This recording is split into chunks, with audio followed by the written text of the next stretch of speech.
now. Okay, that's a good thing.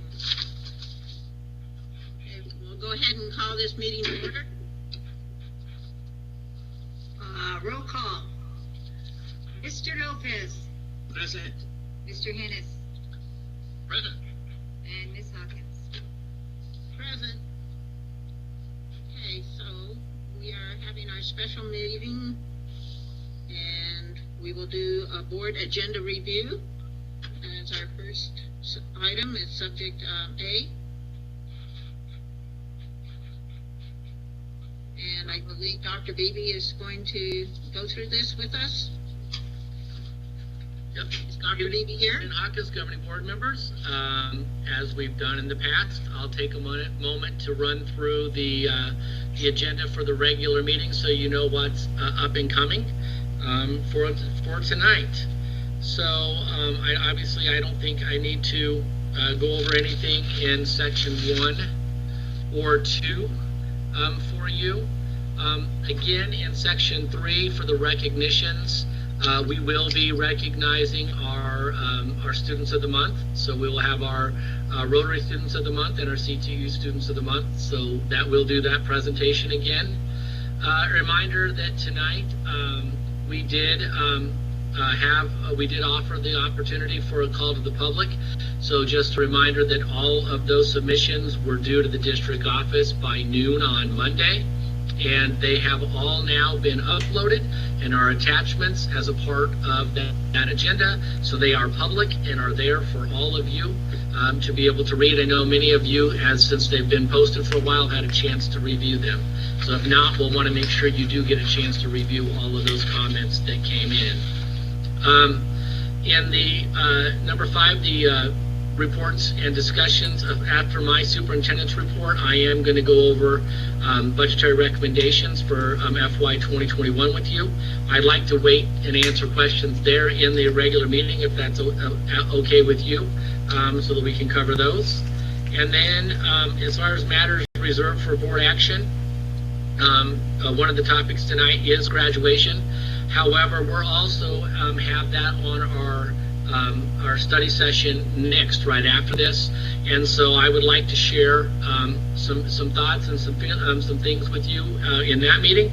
But again, those things can come back up in the regular meeting during that item if you so desire to have questions answered or to ask questions.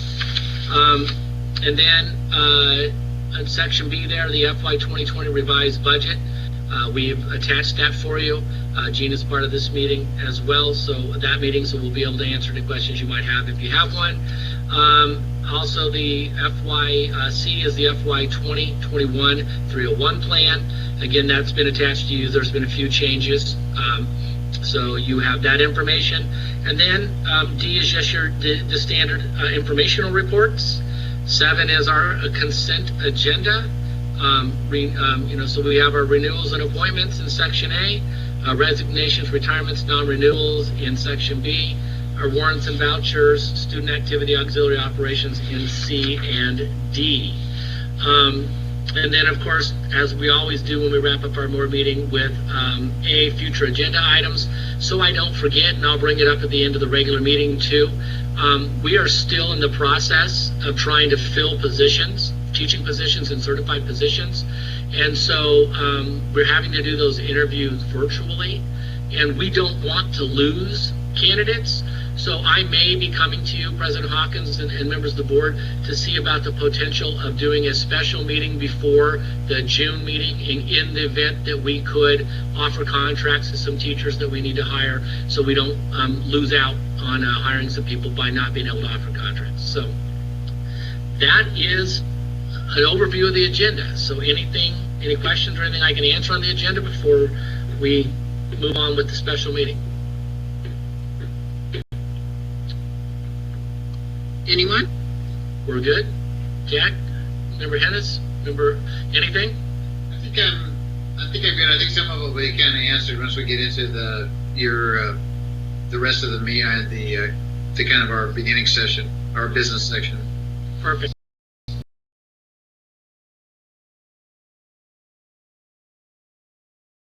Okay. motion in terms of bringing us some questions during the regular meeting. Okay.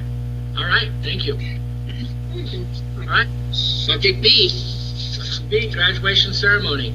Well, first of all, I know that this has been a hot item since the last meeting, but I do want to remind the board, that I did talk about this in our special session. I kind of gave a brief overview as to why we felt that we needed to move forward with an online graduation ceremony, and we have moved on that planning. But I want to take a minute because there's been all kinds of things. We have to love our local press. You get the good and the bad, and not everything is accurate. But I just have a few talking points that, if it was all right with you, I'd like to just kind of talk through this, and then give you a chance to make comments, questions, anything that you might have to say regarding graduation. So the first thing that I would like to talk about tonight is current regulations and guidelines that exist.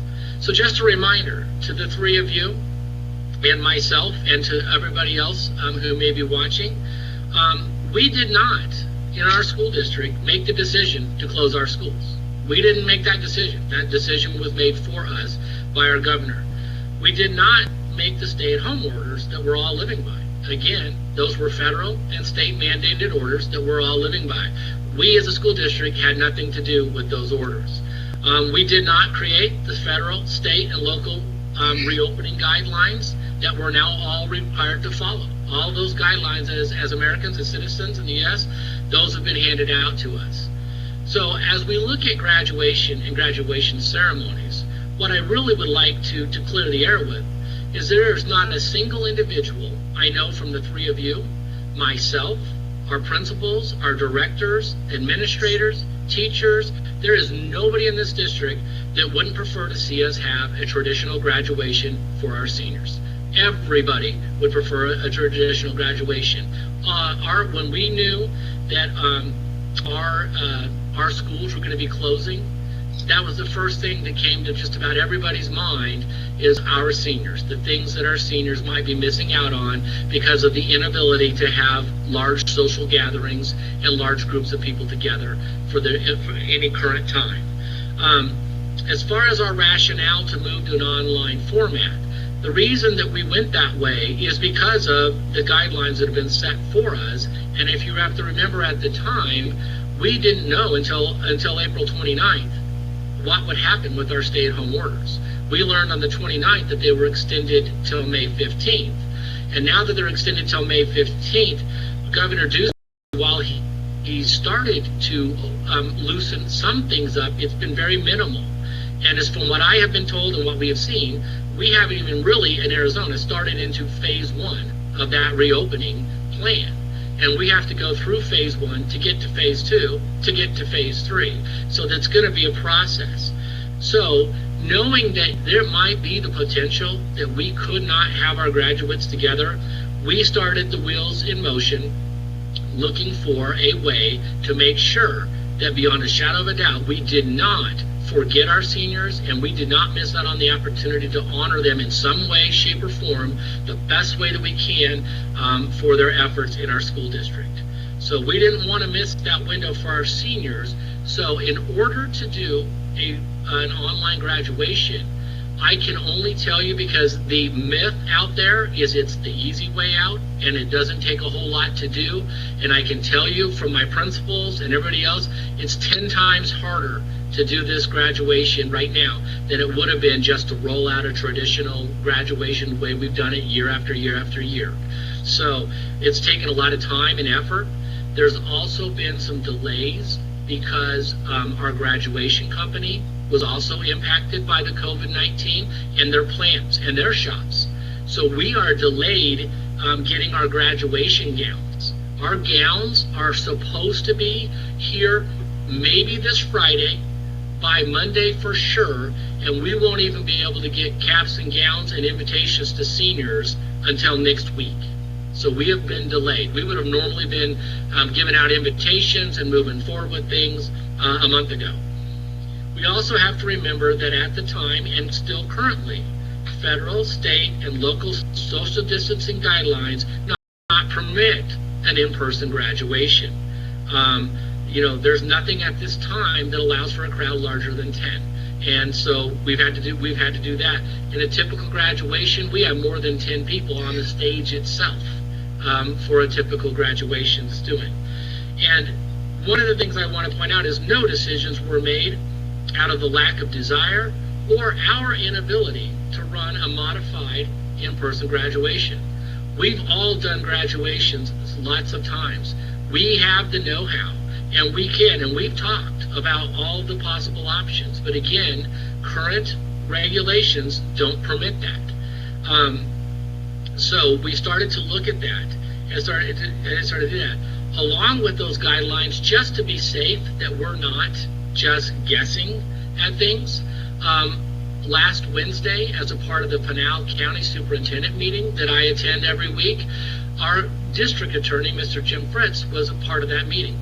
In that meeting, he cautioned every superintendent in the room to not have a traditional in-person graduation, and citing that we would not only put the district at risk, but we put our community at risk because it would be violating all of the social distancing guidelines that currently exist. I also, after talking with President Hawkins, talked with our own district attorney, who said the exact same thing. At this time, it is highly recommended that we would not, in any way, shape, or form, attempt to have an in-person graduation, traditional graduation that brings people together, that would be in violation of federal, state, and local social distancing guidelines. For all of those reasons, we have kept the wheels turning to be able to have a virtual or online graduation where we can honor our seniors. The other thing that we've looked at is, because we knew that our seniors were missing out on so much, we've tried to find other ways this year to really go over the top and recognize our seniors. So every night, if you haven't noticed, at Vista Grande and at Casa Grande Union, at 8:20, the stadium lights go on for 20 minutes in honor of the class of 2020. We've been doing that for about 3 weeks. The class of 2020 at both schools is getting yard signs. I know that Vista Grande has rolled theirs out, and I believe Casa Grande Unions are coming shortly. So every one of our seniors will have a yard sign to be able to put up in their yard and to celebrate them. We're doing social media promotions of seniors, as senior families are sending in photos and a little blurb about where our students are doing beyond high school. We're putting those on social media, and as the schools put them on social media, I am retweeting them as well. So they're covering both schools and district social media. I know that both schools have made a big deal and have gone to the valedictorian and salutatorian's houses that are in these classes and have made a special presentation to them to recognize the valedictorian and salutatorian in our district. So again, decisions to move to this digital graduation have nothing to do with our abilities of our school leadership team to plan for a modified graduation ceremony with limited guests. We know our capacity, we know where we can go, and we know what we can do. I also know that we've had a number of parents, we've had community members, I've had conversations with community members who've welcomed, wanted to offer their assistance and help in any way, shape, or form that they can, and we've had a lot of ideas come our way.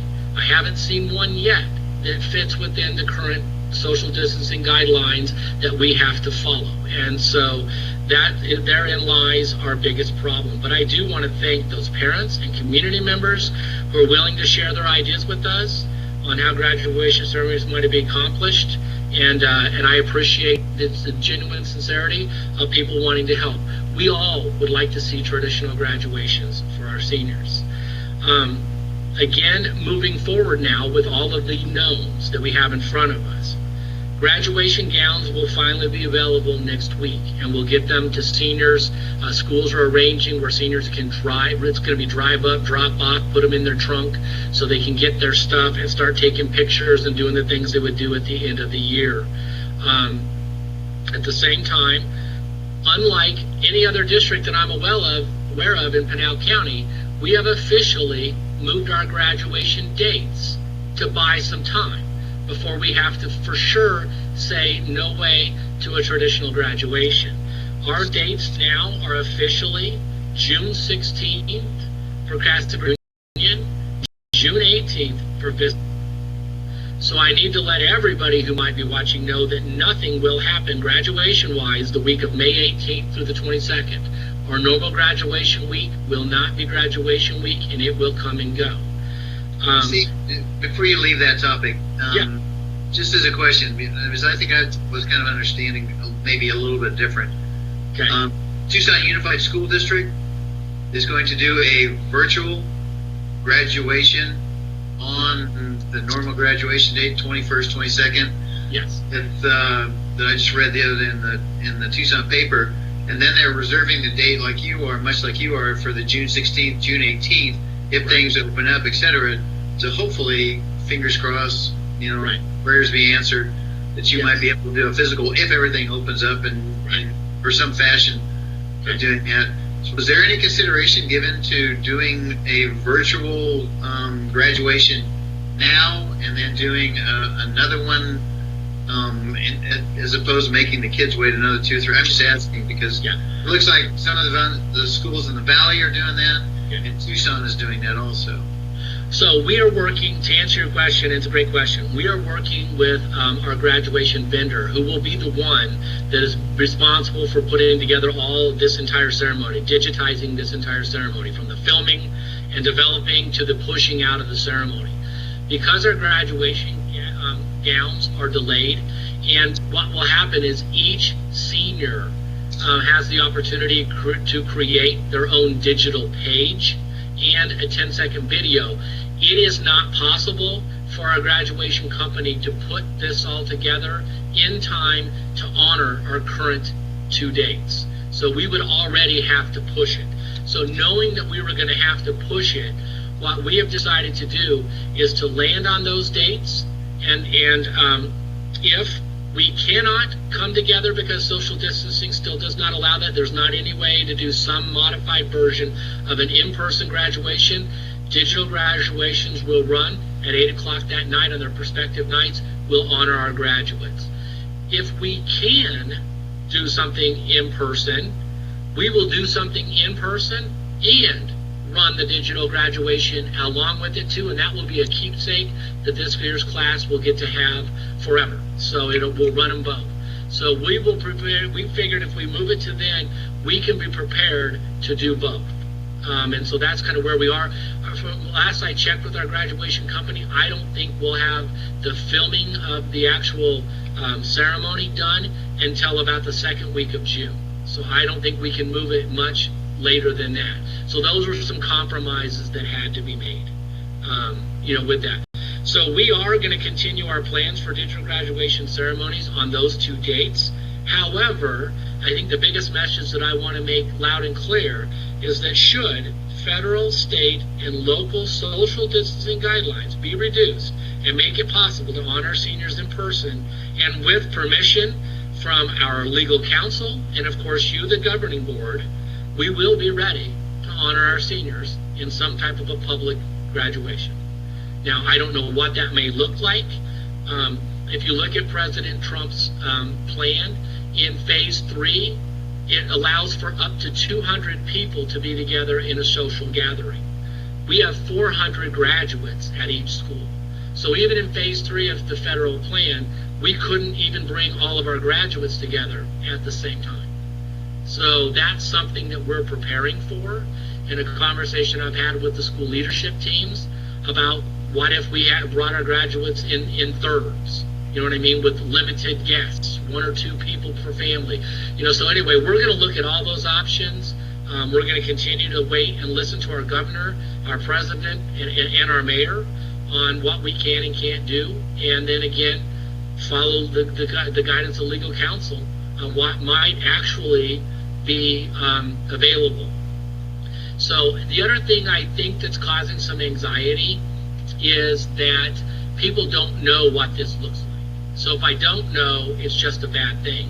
And so one of the things that I can do for you, the board, and we can certainly we're going to try to get it out to our parents, is there are some video clips that kind of demonstrate what this might look like. So we're going to get it out there and try to share that. The other thing I want you to know is even in a digital graduation, the intent of the schools is to literally have the entire ceremony from start to finish, from welcoming remarks to the valedictorian's speech, to the salutatorian speech, to the class president's speech, to my offering diplomas, to President Hawkins accepting the class. The entire ceremony will be filmed, and everything will happen minus the crowd and minus the graduates going across the stage. What would happen is when we get to the point of the ceremony that it's time for the graduates to receive their diplomas, there's readers from both schools who will read aloud each graduate's name, just like we do at graduation, and at that time their digital page will come on the screen and stay there for I don't remember the time frame, but it will stay there and shine on them, and then the next day will be read, and that one will go away and the new one will pop up, and so it'll just alternate like that. And so the intent is to have the complete ceremony the way we would in person, but in a digital fashion minus the crowd. So I know that's caused some anxiety because people you've never done this, so you don't know what it looks like. And again, nobody would prefer to do a digital graduation if it's possible to have a traditional graduation of some kind with people in person. And we understand that.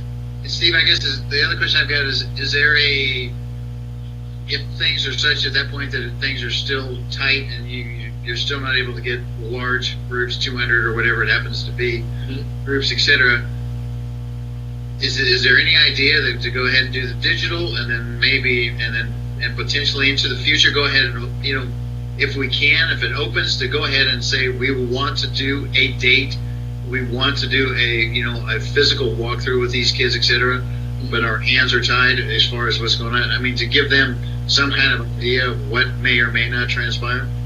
Absolutely. So I know that right now both of our leadership teams at the both schools, in the event that we would not be able to bring kids in person, and because we have decided too, that beyond June 16th and June 18th, that's going to be the kind of the timeline that we're going to end on, because at some point in time we have to shift gears and start getting ready for next year's school year opening, and we don't even know what that's going to look like yet. It may take a lot of planning.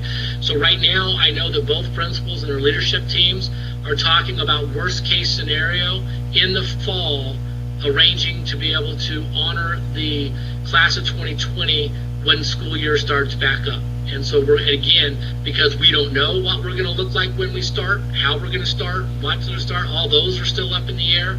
Again, we can't put any for sure, but one of the thoughts was if it's possible to finally be in some normalcy around homecoming, to do something for the class of 2020 in conjunction with homecoming. I've also had conversation last week with Larry Raines as the city manager regarding fireworks, and I know right now the city is still unsure on whether or not they can have their fireworks show 4th of July because, again, the social distancing and everything that's going on. But should they, one of the things the city would like to do is to do a tribute to the class of 2020 as a part of their fireworks show on the 4th of July. And I thought that was a really nice gesture from the city if we can pull that off. So yes, we will continue to do this. It's just a very, very sad time in our country. There are high school students across the country. There are college students across the country that are not going to be able to participate this year in a traditional graduation because of this pandemic and social distancing and what we're having to live with. Not because somebody else is doing it makes it okay for you to do it, but I know the Gilbert Unified School District, all digital graduations. Chandler's doing all digital graduations. Everybody in Pinal County right now is doing digital graduations. Some of us are holding out some hope for something to do in person if possible, but everybody's moving in that rate because right now that's what it appears we're in for. But we don't make those regulations. We just have to follow. So, just as a question, is there any? Obviously you've got your executive teams kind of working on things set for each of the campuses. Mm-hmm. Is there any thought as far as like maybe bringing in, a couple of parents or et cetera like that, so we can get kind of some of the word out as a pub, the good pub, as far as bad pub. Yeah. Well, I know that both schools have developed an FAQ to all the seniors, and it's been sent out to the seniors. I've communicated those to the newspaper so that they would have them as well. And at both schools for these digital graduations, students from both student councils, student leaders have been involved that are currently involved in the planning process. So we have involved our seniors themselves. And I think if you looked at the dispatch a few days ago, there was a nice article in there, and it was, and some of our seniors who were part of this were highlighted in that article. So we are working with our seniors. We know every parent of a senior would prefer to have something in person. But right now, federal, state, and local guidelines don't prohibit that. Our attorneys tell us don't do it. You know, you can't do it. You're violating and you're putting people at risk. And so, you know, so I guess we have to just wait and see. But again, right now, the best thing I can do is we're going to start planning for something in person on those dates. And we have to wait and see what guidelines, where the guidelines are as we get closer, so that we will communicate out in ample time, so that people could be prepared and that they could be a part of it. So we will continue to plan and communicate.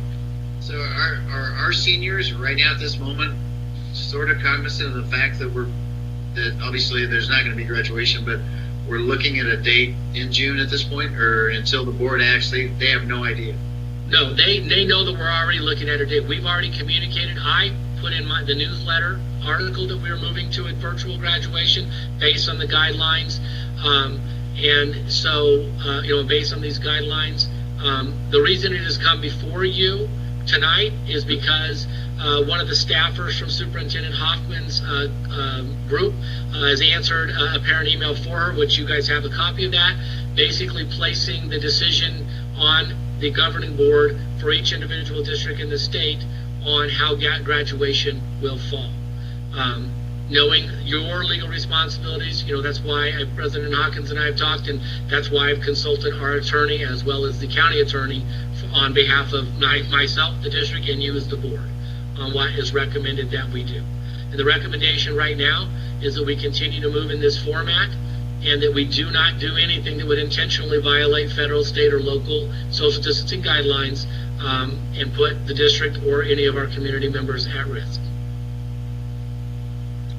So, Dr. Vivi, I would like to thank you just for being proactive in trying to make the best out of a bad situation. Unfortunately, there is no good answer, so I do appreciate you being as proactive as you have. Well, I appreciate that, President Hawkins, and I can tell you, as a longtime building level principal myself, my heart breaks, because there is nothing more fun as a high school principal than that last moment with your seniors and really connecting with them. And it's sad. It's a sad day. But we've pushed some dates out. We've done some things, you know, to try to buy some time. We'll see what happens. But unless something changes, this may just be the inevitable for right now. So, you know, I do appreciate the comment. I'd like to chime in if I could. Yes. Dr. Beebe, this article you mentioned that the superintendent of the state had a spokesperson that stated it's up to the individual boards to make a decision on how they want to conduct their graduations. I didn't see anything in that verbiage to say or to interpret that it's up to the boards to hold how they want to traditional graduations. I just heard it's how they want to do their graduation setup. So to me, I think that was misconstrued by some of the angry public, if you will, in terms of, well, we can do whatever we want because it's up to us. I don't see that as being correct in the way it was stated. And I can tell you, Member Lopez, you are absolutely correct.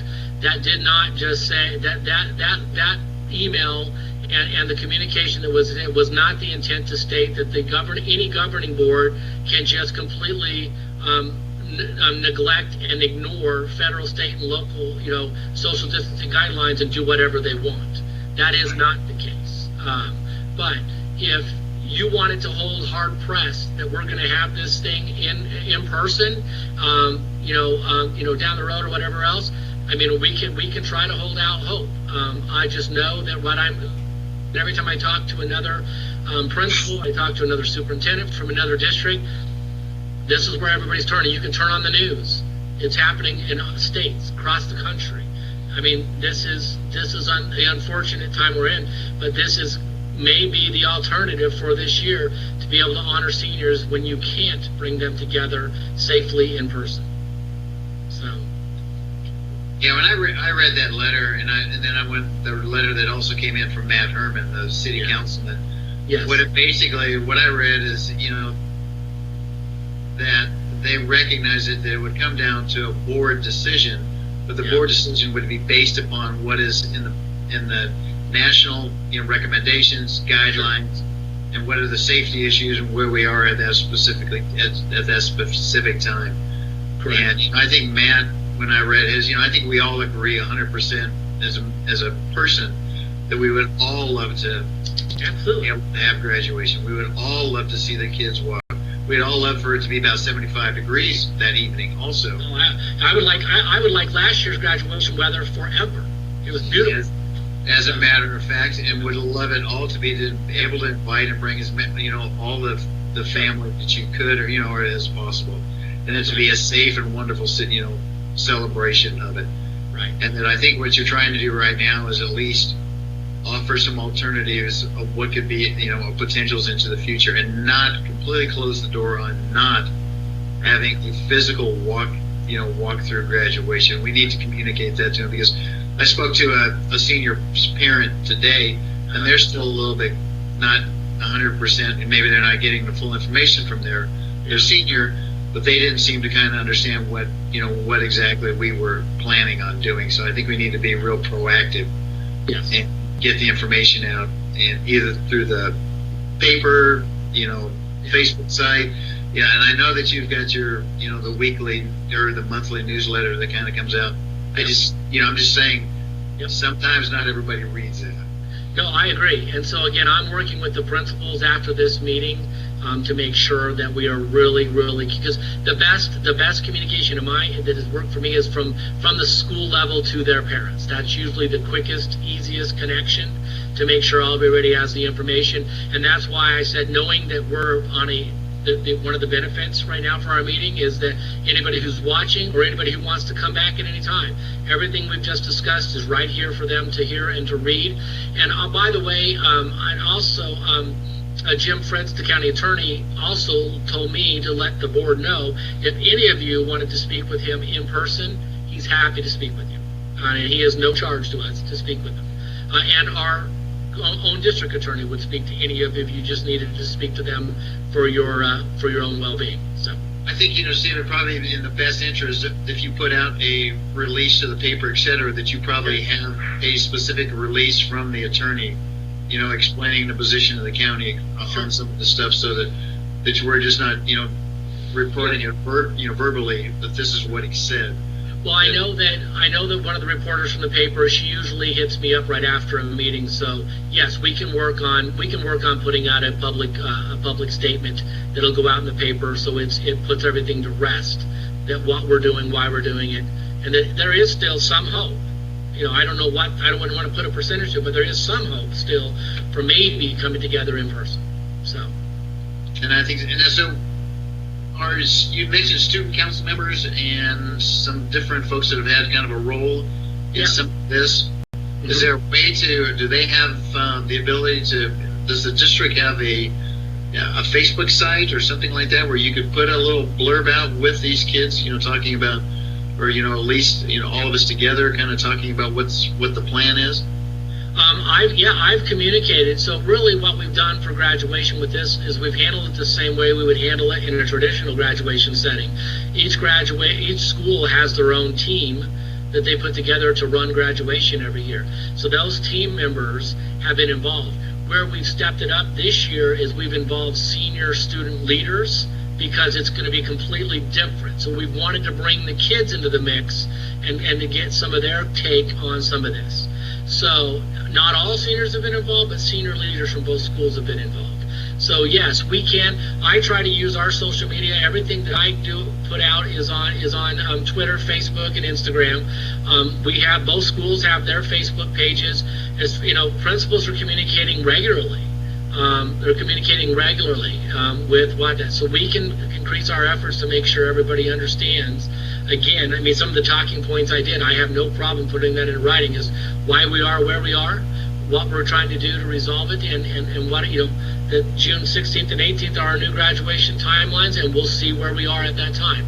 If that ship sails and we can't do anything but an online graduation, then I can rest assured the schools are already looking for some way to be able to potentially honor that class when we start back to school next year.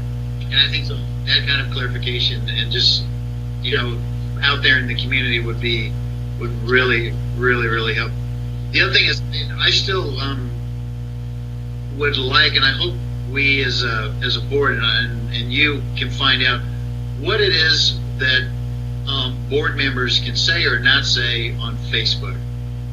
Okay. I saw a specific thing come across from a board member, and I, as a board member, and seeing, and I, you know, I'm not sure, and I think there's a fine line about what can be said and what can't be said as an individual and not an individual, and what they can use social media for, etc. But when I saw it, when I saw the district logo associated with it, and basically when I read it, and it said that essentially pointing at the administration and then, you know, kind of other board members, almost like we didn't care, Right.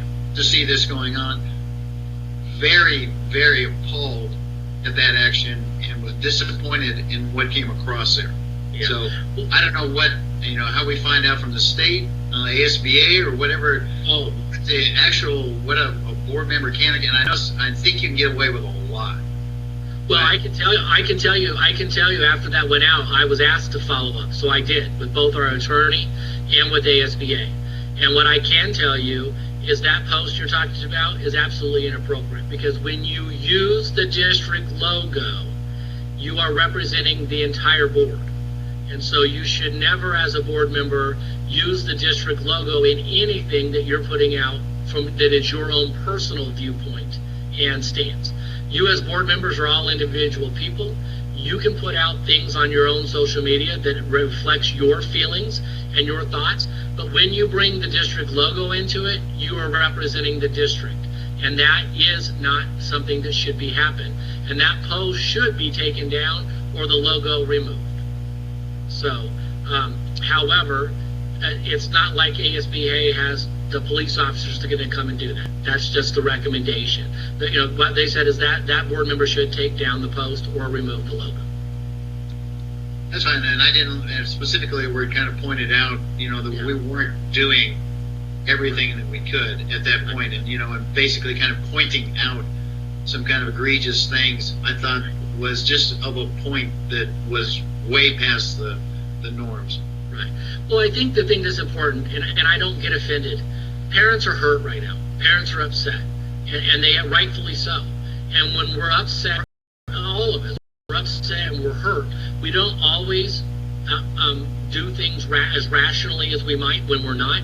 And I have tried many times to explain exactly what I just explained to you to several different people, and they just don't want to hear it because they don't want it. They don't want to accept it, so they don't want to hear it, and it's crazy. And even some of the proposals that are come our way involve more than 200 people in a single setting, which right now that's the maximum we can get to in level 3 of the reopening stage, 200. I have 400 graduates at each school.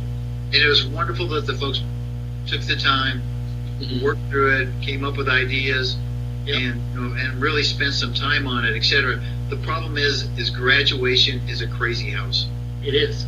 And trying to get folks to sit in their 10 people group, not come mixing with the other, staying 6 feet apart from it, and not having folks rush down by the fence to get pictures when somebody walks by, and then having graduates out there, trying to sit all over the football field 6 feet across from, etc., is a wonderful idea, and and the logistics, etc. But do you know how much security I need. They're going to be required to try and make this happen. I talked to Larry Raines about that. He said you probably need half the Casa Grande police force just to make it happen. And then that adds to your social distancing because you bring more bodies in. So it's just unfortunate. But we are looking at it. The only bad thing about moving graduation to June is now we just upped the weather factor too. Rain and heat. So we also may have to look at really smaller groups, and I mean, even breaking the graduating class into thirds and doing something inside an auditorium that's air conditioned versus out in a stadium that's 120 degrees. So, but it doesn't matter. We will have a plan, and I assure you, we will have a plan, and we'll be ready to go with that plan should the guidelines allow us to do so. We will have a plan. I think that's all you can do, and I think the thing is all of us feel for the kids. It's awful. It's awful. Not only kids. I mean, there's people with weddings planned. Yep. I mean, lives have been. I mean, your whole lives have been to nobody's fault. No, it's a time, an unprecedented time we've never experienced before, and hopefully we don't have to experience again anytime soon. So, anyway, I'd like to echo Jack's comments for a moment, if I may. Yep. Jack, you mentioned that there are weddings planned, there's events planned, there's all kinds of events that were canceled. And you mentioned that, this is the type of thing where fingers start getting blamed, and it's like it's somebody's fault that this happened. And you're absolutely right. It's absolutely nobody's fault. But in this instance, in this community, fault is being laid. Threats are being made, and it's just appalling to hear this kind of thing when you have all these other situations where, yeah, life is not fair sometimes, but this is what we're dealing with. So I just wanted to have my feelings known on that aspect. Well, I appreciate your support, and the thing is, we have a June board meeting. By that June board meeting, we should know whether or not we're going to be able to do this, and so I will be able to fill you in at the June board meeting for sure on where we are. I'll be able to. I mean, I'll let you know before then, but by that time, I think we'll know for sure because we'll only be 2 weeks out after that on whether or not we can do this. So I'll be able to fill you all in. So. Well, once again, I want to thank you, Dr. Beebe and Jack and Joe, both you both had a lot of valid comments, and I appreciate both of you saying and speaking up and saying what you had, because it better explains how everybody is feeling, what everybody is going through, and I appreciate it. And we are sorry. We're all sorry, and there's just not anything really that we can do about it. Yep. So it's just making the best out of a bad situation. Yep. Well, thank you all, and I appreciate it. And I will follow up with some stuff so we can get some press release out so that we can clear the air. Really, that takes care of our special session. Yep. Anything else? No. Then I will adjourn the meeting. Yes, we can't vote on it, so I'll adjourn the meeting. Yeah. We've got about 10 minutes, so if you want to turn off your camera and take a little break, we got about 10 minutes till the regular meeting starts.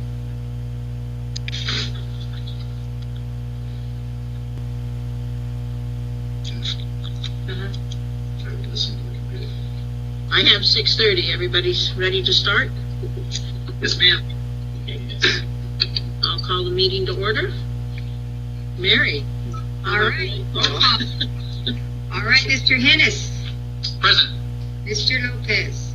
Present. And Ms. Hawkins. Present. Okay. Next would be the Pledge of Allegiance, since the flag was not in the picture the last time, hopefully. It's, I brought one. So when you stand and say the pledge, you see a flag. Can you see a flag? Yes, ma'am. Okay.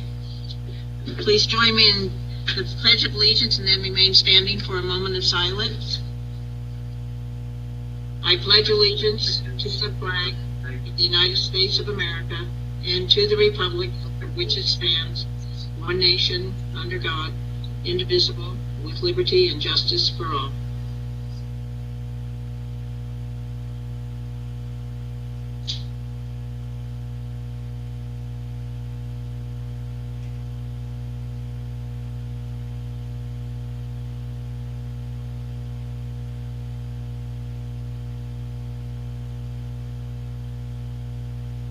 Thank you.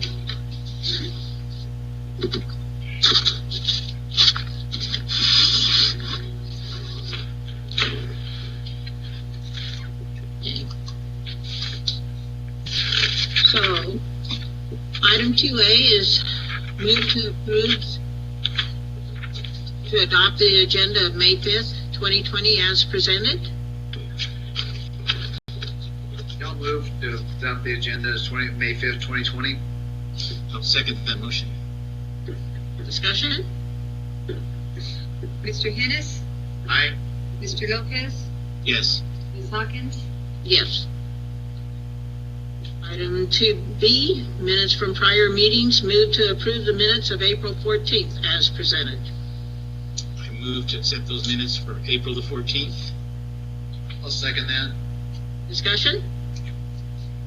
Mr. Hennis, Yes. Mr. Lopez, Yes.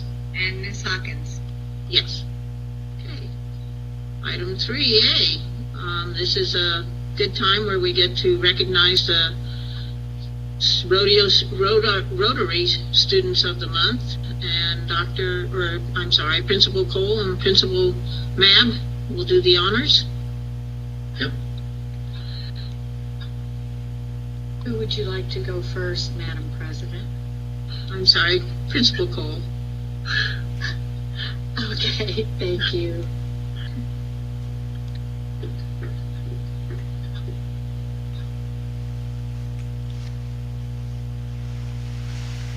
Please give me just a moment as I'm loading the content.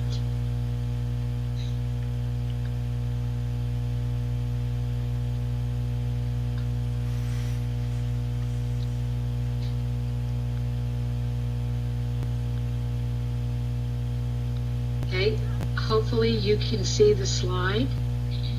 Yes. Okay. Yes. Good. Okay, good. Tonight, the Vista Grande Rotary Student of the Month is Kyle Belko. He is the son of Melanie and Christopher Belko. Kyle's accomplishments at school are he has been a member of the marching and jazz band and plays the saxophone. He's a member of our new student leadership club, SAC, which is the AIA group that I have mentioned a number of times this year. They've done an outstanding job leading our students in many areas. He's also received the band's Outstanding Senior Award this year and competed in U of A's Band Day and received 4th place. Kyle's personal accomplishments, he has maintained a 4.1 weighted GPA while working at Papa Murphy's. He's also received Vista Grande's Academic Achievement Award for 4 years. His life and career goals, he hopes to attend Grand Canyon University to major in mechanical engineering and hopes to mechanical engineer one day. Kyle, I hope you and your family are watching, and we congratulate you. Thank you. Kyle, great school choice. Go Lopes. That's cool. Congratulations. Of the choices in the valley, that's probably the best.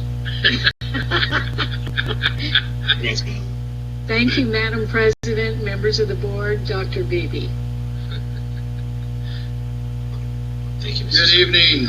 Thank you for having me. It's a pleasure to be with you. Let me upload our Student of the Month.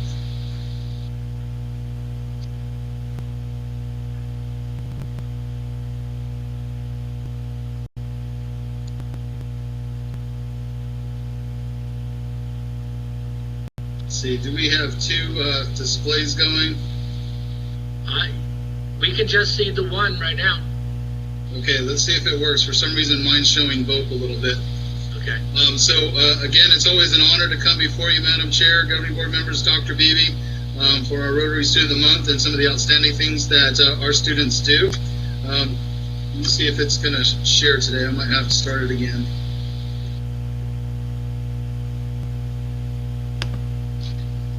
Try one more time.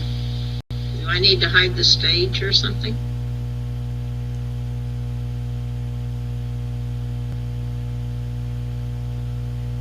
Yeah, if you haven't, you might need to hide the stage. For some reason, it's pulling up both presentations at the same time. Do you want, Principal Mab, do you want me to see if I can advance it for you? If you could, that would be great. Let me just, in fact, you probably have access to the content there, Dr. Vivi, if you want to load it on your end. It seems to be letting me do it, Mr. All right, Mapp. well, then let's let Principal Cole move it, so she has access. I can't. There you go. Let's go ahead and do that. If you want to put it up, and then you can advance the slides for us. Can you see the new slide now? My screen is just showing our governing board members. I hid the stage, so I don't know. if Okay, that's can been- other people see the picture of Lydia? No. Okay, then it must be something I'm Right. doing. You want to take it down again? Brian, you want to take it down and reload it? There we go. I just need to take over as the presenter. Lighting Okay. is still listed. Okay, there you go. All right, let's try again.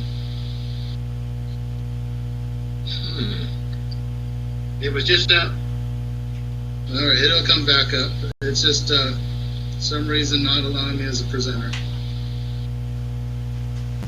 It's there now. Okay, well, if somebody can advance it, for some reason I'm not able to do that. So Lydia Brown is our Rotary Student of the Month. She's a member of the class of 2020. We're certainly proud of her and all of the class of 2020 and the graduates. Her parents are Scott and Angela Brown. Among her many accomplishments are in band. She marched all 4 years with the Pride of Casa Grande Marching Band and a member of the band's leadership team. She also worked hard through early childhood education, our ECE program. She's worked over 3 years with early childhood education and served as a preschool intern during that time. Can somebody advance that to the next slide by chance? I did.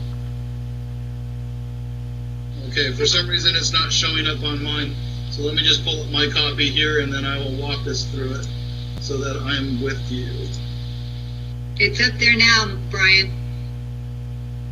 Yeah, for some reason it's not showing on my end, so I'm just going to make sure I have the same pages for you. It's stuck on the one slide. I don't know why. All right, so in addition to working in early childhood education, she's received the CT Student of the Month for ECE and has also participated in the FCCLA conference, in which she participated in the Teach and Train category, which is a very unique opportunity where she was able to shadow a third grade teacher and was able to teach a third grade classroom with a teacher's assistance. During that time, she received gold medals at both the state and national level. She's a member of the National Honor Society, a Key Club member, and has had attendance in at least 5 AP classes and honors courses, and to her credit has maintained a 4.2 GPA. Okay, we went to personal activities now. So some of her personal activities include performing in Handel's Messiah as the only clarinet player, and she's served over 40 hours of community service, notably helping at many of the middle schools here. NIH to work on diagnostic testing. Oh, I'm sorry, I didn't hear you. That was an accident. Okay. I went to the next slide. The life career. Lydia's life and career goals include attending Central Arizona College this fall, going on to university, and majoring in elementary education. We're very proud of her wanting to come back and to give back to our students. We're very proud of Lydia as she wants to continue to work in that field. So congratulations, Lydia Brown, as this month's Casa Grande Union High School Rotary Student of the Month. Thank you. And Congratulations. Congratulations indeed. Good job, Lydia.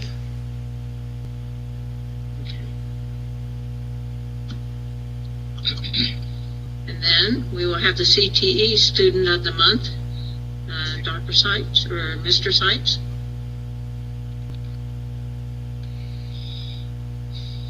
Hello, President Hawkins, board members, and Dr. Vivi. Let me see if I can get mine to share.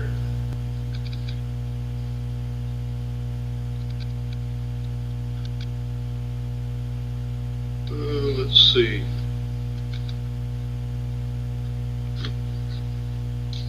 COVID-19 very spent.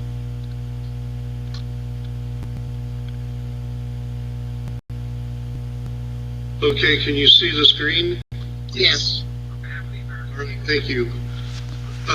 President Hawkins, Dr. Beebe, and honorable board members, I'm honored this evening to recognize Jacob Neff as the May Career and Technical Education Student of the Month. Jacob is a senior and was nominated by his automotive technology teacher, Mr. George Courtney, at Casa Grande Union High School. Mr. Courtney stated, "I feel so fortunate to have been a part of Jacob's high school career in automotive. Jacob has been such a pleasure. I consider him one of my mentoring students who helped ignite a new identity in Casa Grande Union's automotive program. Jacob has a great work ethic and conducts himself in a professional manner. He will be an asset wherever he goes, and I'm very confident of his success." Jacob's parents are Ed and Rochelle Neff of Casa Grande, and Jacob and family, if you're watching, congratulations, and we will put a Student of the Month plaque in the mail to you this week. Thank you. Congratulations, Jacob. Thank you very much. Congratulations.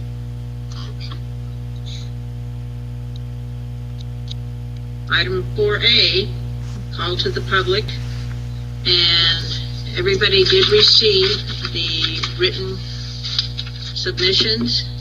Do any of the board members need time to read them, or has everybody had a moment to read them and read them in advance? There aren't any more than, was there? I think there were 12 of them, weren't there? I don't think there were that many. I think maybe 8 or 10. But they were all posted. Did everybody have a chance to read them, or do you need a moment to read them? No, I read them. We've perused it. Okay.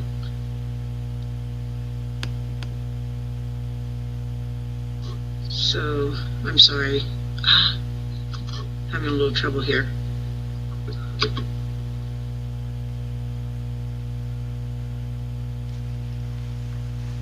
So, we will go on to 5A, to the Superintendent's Report. Dr. Beebe?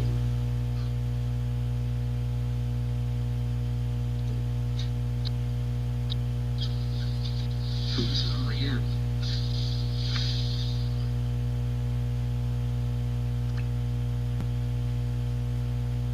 Still good.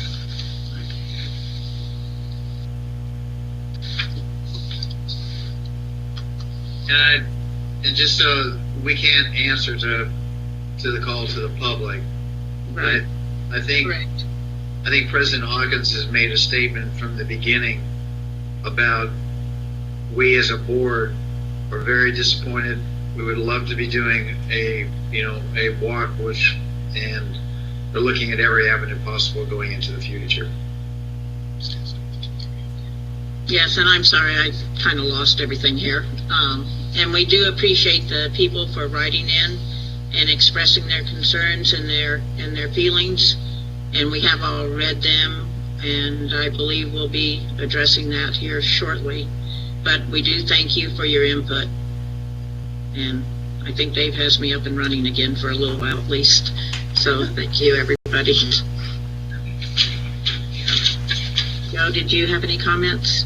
Well, I wanted to take a moment to express my gratitude that we have people taking the time to express their concerns, their emotional feelings according to this, because this is a very emotional event that we're talking about. So yeah, I just wanted to say thank you to those that took the time to do so, even some of the city officials that have put in their weight on some of these letters.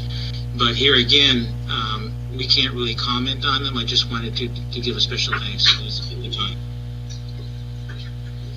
Yeah, you're going to have to vote in a minute. Okay, so now that I have everything back, we can go on to 5A, to the superintendent's report. Dr. Beebe? All right, let me hide the stage. There we go. I am not Mary Rosenbaum. My computer froze, so I've had to trade computers for a moment to do my report. So here we go. But no, it's always my pleasure. President Hawkins, members of the governing board, it's always my pleasure to share the events of the high school district with you. One of the things, I have a few accolades to share that came since the last meeting, so I want to share them. Last month, the MCJROTC was to conduct their award ceremony to recognize cadets who have excelled in their academic leadership and performance throughout the school year. And even though the ceremony was unable to take place, like many things in our world right now, several cadets still received awards. So the national awards have strict criteria that must be met in order to receive recognition, and the cadets have worked towards those goals. The second section lists the individual ribbons cadets earned during the year. So here is the list from Casa Grande Union High School District, Marine Corps JROTC. American Legion Bronze Medal Scholarship of Excellence, Cadet Lavina Pham. American Legion Bronze Medal for Military Excellence, Cadet Lorenzo Torres. Veterans of Foreign Wars JROTC Award, Cadet Enrique Batista. Military Awards of the World Bronze Medal, Cadet Madeline Calderon. Military Officers Association of American Medals, Cadet Raquel Canant. MOAA Patriotic Flag, Cadet Carly Reed. MOAA Impact Achievement Award, Cadet Raquel Canant. National Souvenirs Award, Cadet Evan Kirkbride. American Veterans of American Medal, Cadet Austin Moore. Military Order of the Purple Heart, Cadet Kayla Ritchie. Reserve Officers Association Medal, Cadet Danny DePadre. Women Marines Association Award, Cadet Alessiana Lowe. Navy League ROTC, Cadet Trevor Hartman. Fleet Reservation Association Award, Cadet Xavier Clark. Marine Corps Association Plaque, Cadet Martin Rodriguez. Marine Corps Mustang Association Leader Plaque, Cadet Kayla Ritchie. National Society of United States Daughters of 1812, Cadet Sarah Garcia. Sons of the American Revolution, Cadet William Greaves. Daughters of the American Revolution, Cadet Kiana Ashhiking. The Dalian JROTC, Cadet Raquel Canet. Scottish Rite RJROTC, Cadet Anthony Moretta. And Marine Corps League, Cadet Raquel Canet. And finally, the Elks ROTC Medal, Cadet Rachel Miller and Cadet Jaden Arias. They also named the new commanding officer for next year, and that will be Cadet Raquel Conant. So congratulations to all of them. I also want to say a big congratulations to Casa Grande Union's Casey Farnsworth. Among all the amazing agricultural teachers across the South Central District, Mr. Farnsworth was chosen to represent the FFA district as the District Teacher of the Year. So what an honor for him. Congratulations to him. And then finally, April and May are those months where we have the opportunity to honor our employee groups and thank them for all the work that they do. But unfortunately, as with everything else in this ongoing pandemic and working from home and not being around each other, we are unable to thank them in person. So I'd like to take a minute and thank the following. First of all, thank you to all of our administrative assistants. Their Administrative Assistance Day was April 22nd. Our school principals, thank you to them. School Principals Day was Friday, May 1st. Teacher Appreciation Week is this week, May 4th through the May 8th, so thank you to all of our teachers for all the work that they do. And then National School Nurses Day is this week, is tomorrow, May 6th. So thank you to our nurses, and thank you to all of our employees. We miss you, we value you, and we look forward to the day that we can be back together again. And that concludes my report. Thank you. Okay. Item 5B, and that is, That'll be me again. yep, that'll be you. Budgetary recommendations. President Hawkins, members of the governing board, it's this time of year that I would annually come to you and bring to you my recommendations for expenditures for the upcoming school year.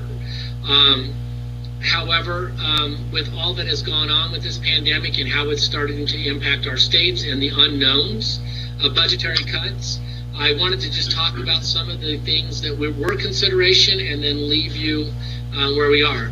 One of the things we talked about doing this coming summer was the painting of Vista Grande High School.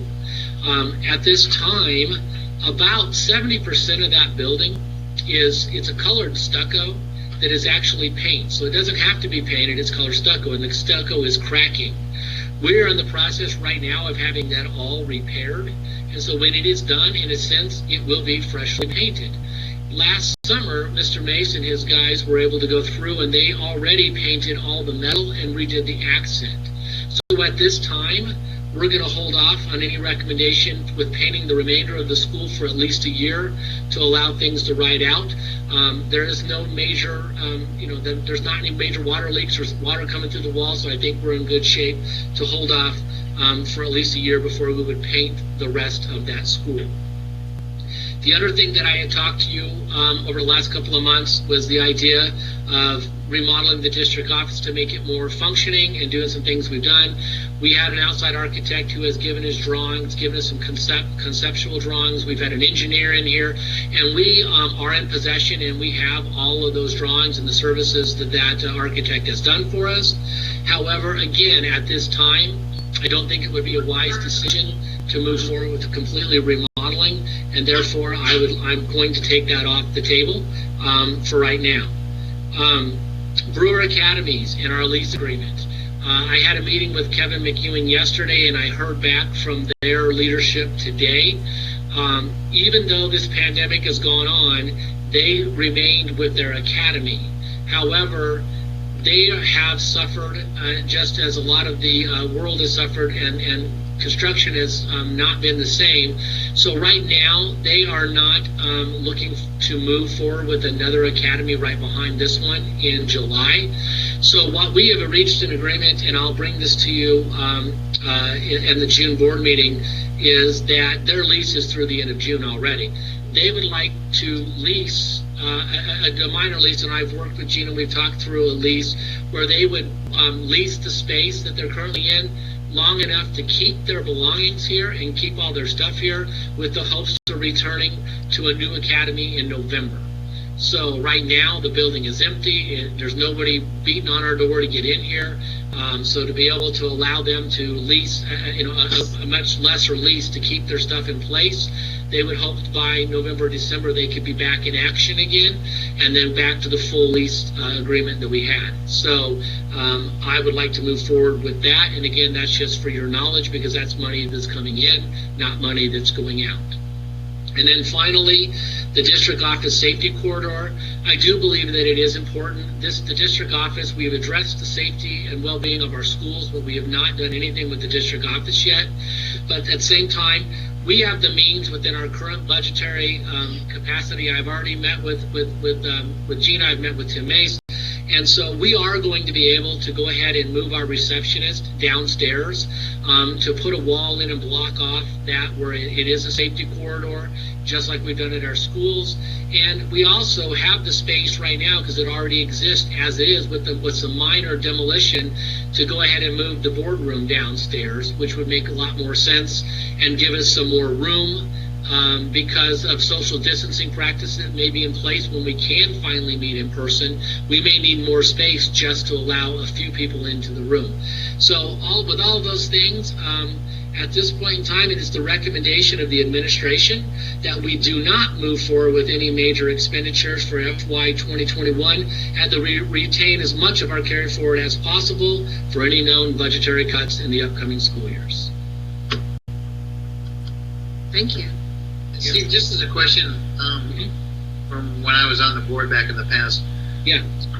you guys normally kind of meet prior as a board, you kind of walk through, have study set or special sessions and have kind of walk through the budget in general before you act on the budget? What we've done in the past, Member Hedges, is we've presented the budget and what anything that we might say to the board before the board meeting in advance of having to set on a board any major expenditure. Last year, for instance, the safety corridors, the painting at Casa Grande Union, I brought all that forward to the board and presented that for some discussion.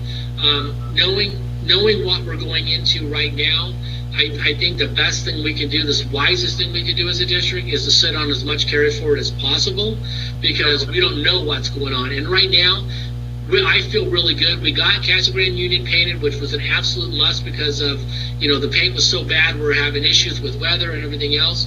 We've addressed the safety corridors at both campuses, so they're now lockable and safe. And so, yes, the other thing to remember is in the June board meeting, I believe in June, because it's been delayed, you will have a presentation from FMG on the study they just did on our schools in our district on the facilities, the facilities report. So until we have that, we really don't even have any basis for expenditures anyhow. So at this point in time, I'm not comfortable bringing anything forward to the board with all the unknowns that might be coming in front of us. Dr. Beebe? Dr. Beebe? Yes. I have a question. Yes. On your comments you just made about Brewer Plumbing, they want to reduce the lease agreement to the end of November so they can store their things. And did I understand you correctly to say that at that point they want to move to a different location, or are they going to think about staying there? No, they would like to come back. Member Lopez, their hopes is that by November they'd be back in full swing of starting up a full-fledged academy again. But in case it's longer, what they've asked me to do is, in the past, we have charged them $5,500 a month to use our facility and to be here. What we've agreed upon is they would pay us $1,500 a month and just to store their stuff and not be here at all, which means we don't have to run the air, we don't have to do some of those things. They just want to hold their spot so that they could hopefully return in November and kick off another academy. They have told me once again that they prefer Casa Grande to Tucson and that they will be looking to pull Tucson people to Casa Grande to train them. So they would like to stay here. But they've been hit too by the construction industry taking a little hiatus with all that's going on. Sure. Thank you. Any more questions? And just a question on that brewer. Just for something crazy happened and somebody came in and offered you $1 million that they needed space in your building. Is there an out option on Yes. the deal with the brewer? Yes, and the contract that we currently are, we as the district always have the right to end that contract if we saw fit or needed to, and that's in the contract and they know that. So obviously we'd give them ample notice to get out. 60, 90 days or something like that, or Right. Well, that's what we've agreed upon, is that we would give them at least a 60-day notice if they had to get out. Right now we don't have anything going on in this building without them, and so they're hopeful that they will have a full-fledged academy going again. They're hoping for November, no later than December. Worst case scenario, January. So that's kind of where they are. So what they were asking, if they could sign a 6-month lease just to kind of hold their spot until we get to that November and they know where they're going. But their intentions are to come back. And and they've been a great partner. I look forward to what it means for our kids and workforce development and everything they're doing. So we are hopeful that they would come back, and if our building's going to sit empty, why not allow them to hang on to it, hang on to that spot, not have to move anything out, because the chances of coming back are even better with all their stuff still sitting here. So Let's hope it does work out, because they've been a great asset for our community and for our students. they have, and they're so easy to work with. I've really appreciated Kevin and his group. Okay, so we go to 6A, business matters reserved for board action. And the first one on the agenda is graduation 2020. And it's to move to forward with the virtual graduation ceremonies on June 16th for Casper Union High School and June 18th for Vista Grand High School, unless federal, state, and local social distancing guidelines would permit our graduations to be done in a traditional manner. We need a motion. Yeah, I'll go ahead and move that. Second? I would second that motion, especially with the agreement that's added on here with the state and local social distancing guidelines would permit our graduations to be done in a traditional manner. And I'm thankful that has been added on there. Discussion. I guess the discussion is, we would all, as a board, as a community, as a nation, would all prefer to be having the graduation ceremony in a normal fashion. We are not in a normal fashion right now, and we still don't have a state that is open at this point, randomly open, but there were 390 tested positive today. There was a jump of 100 from yesterday. Mm-hmm. So, what does it mean? How fast is it opening? And what's transpiring? And I guess the bottom line thing for us is we are responsible for the safety of all of those attending that evening. Yep. So anyway, I just hope and pray that we can get this done in a timely fashion. And I just want to make sure, Dr. Beebe, that we also mentioned that we're looking at other avenues also. If for some reason things can't, that we're looking at every potential of what might be a possibility going, into the future if something were to transpire. We couldn't get it done at that date. That's not the final date. That there are other plans being processed also. Absolutely, and I can assure you, we've been working with the leadership teams pretty regularly at both schools. Both principals and their teams desire to recognize the class of 2020 some way, somehow. If the June 16th and 18th should come and go and we can't do something in person, then their desire is to try to do something at a later date where we do get the opportunity to recognize that class. Okay. And then the only thing is, please, like you mentioned earlier, please get out and let's publicize this thing. Every quality social venue method that we can. Mm-hmm. Let's please get that out to the community and to the parents and to the kids so that they know what we're doing. And obviously, everybody's torn up about this as much as, not as much as a graduating senior, but obviously we are. And I can work with the leadership team, and we'll get a press statement that we can put out.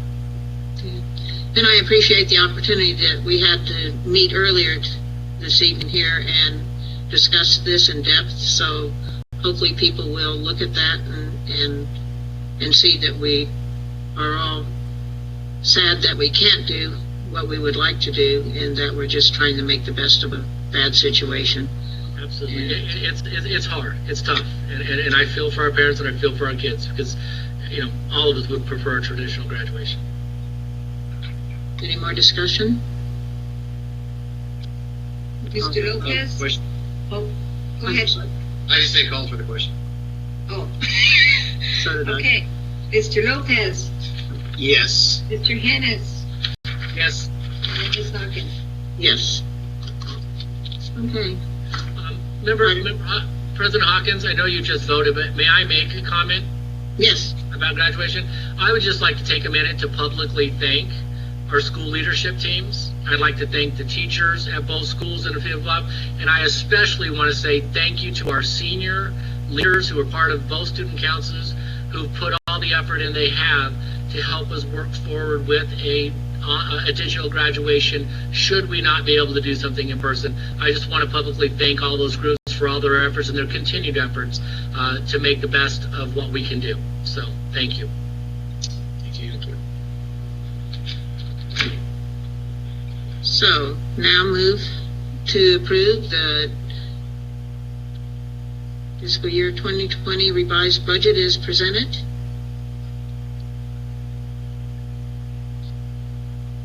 I will make the motion to approve the fiscal year 2020 revised budget as presented. I'll second that. And discussion. This wish Dr. Vivi to just go ahead and clarify your points one more time of why we're doing that, just so that we, for the record, 100%. Sure. So at this point in time, with the way the economy's been hit in our state, the administration will not be bringing forward any major financial expenditures for the board to approve for this fiscal school year, so that we may retain all of the carry forward that we currently have for the cuts that we are sure that are inevitable to come. This year, because you as a board have blessed it, we've been able to take care of our teachers and fulfill our obligation for their 20 by 20. We've been able to take care of our classified staff and our administration financially. So at this point in time, we're gonna be tight with our money and try to ride this school year out. Hope pending no major emergencies or anything, so that we can sit on as much carry forward as possible. That we can be prepared for cuts that may come, not only this year, but what I'm concerned about and what everybody's starting to talk about is the year after might even be tougher. So, I think it's just being fiscally responsible right now. Sure. I appreciate that. Yeah, and by the way, the budget that you're just approving is this current year, not next year. So it's this current year's 2020 revised budget. Any more discussion? Call for the vote. Mr. Lopez, Yes. Mr. Hennis, Yes. Ms. Hawkins. Yes. Okay. Item 6C. Move to approve the 2021-301 plan as presented. I'll move to approve the 2020-2021 301 plan as presented. I will second that with the caveat that I appreciate that we have a 97.5% approval rate. That's very good. It is very good. Discussion. Mr. Lopez, Yes. Mr. Hennis, Yes. and Ms. Hawkins. Yes. And thank you for all the teams that worked together to get that 97.5%. Well, we have a pretty good group in this district, and they work well together. It's very nice. Okay, and then last one is 6D, informational reports. Move to accept the following board informational reports as presented. And I will move to accept the following board information reports: the March food service report, the fiscal 1920 revenue and expenditures, and the budget report for April 2020. I'll second that. Discussion. Mr. Hennis, Yes. Mr. Lopez, Yes. and Ms. Hawkins. Yes. Okay, next comes the consent agenda. We have items A through D. Does anybody have anything they want taken off for discussion? Move to approve items A through D on the consent agenda.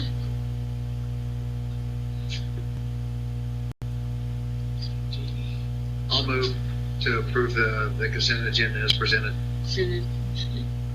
Sorry, I will second that. Call for the vote. Okay, Mr. Hennis, Yes. Mr. Lopez, Yes. and Ms. Hawkins. Yes. There doesn't seem to be any informational only items, so anything anybody wants brought up in future agenda items in 9A? Member Hawkins, members of the board, just a couple of things just to remind you. A reminder that in the June meeting, we will need to have an executive session.